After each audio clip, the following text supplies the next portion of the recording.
Many San Diegans are asking how they can help after seeing the devastating images coming out of Turkey and Syria. Several local groups are working to gather donations to send to the area. And as ABC 10 News reporter Perla Shaheen tells us, the effort is personal for one local priest.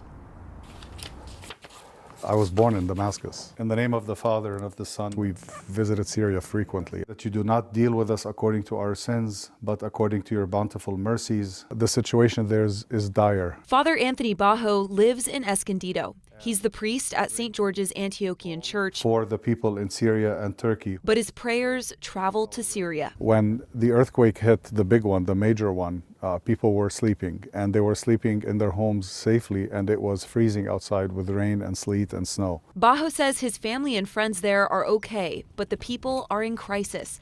They were already suffering after more than a decade of civil war. Many people have been displaced. Many people are living in misery. But underneath the rubble is hope. Based on what I've heard from our families, when civil authorities are trying to dig through the rubble, for example, civilians will come and, help. The Patriarch of Antioch has called upon every Orthodox church in the world to send aid.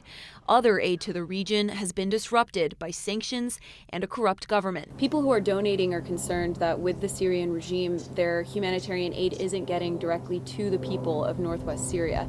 Is the church a way to get around that? 100% of that aid that we send goes directly to the victims. Bajo says the Antioch churches in northern Syria have opened their doors to create shelters for the displaced. Any donations go toward blankets, medicine, and food. St. George's Antiochian Church will be collecting donations at their service this Sunday, and we'll also have a list of links on our website to donate directly to the Antiochian Church. And Perla, we have to ask you about your family. You said they could feel it in Lebanon? Absolutely, Kim. They live near Beirut, which is around 450 miles away from the epicenter in Turkey, and yet they could still feel it. So that would be, if you think of that in relation to here, that would be as if we felt an earthquake that was all the way in San Jose. So that just shows you the magnitude of this earthquake, but obviously, thankfully, no one in Lebanon was really impacted by this earthquake. Which is really a blessing because they've been through so much as well. Absolutely. After that explosion in 2020, this earthquake just reminded me of how difficult it was for the Lebanese people to get past that, and now in Syria and in Turkey they're dealing with the same thing. We're glad they're okay. Thank you so much for that report, Perla.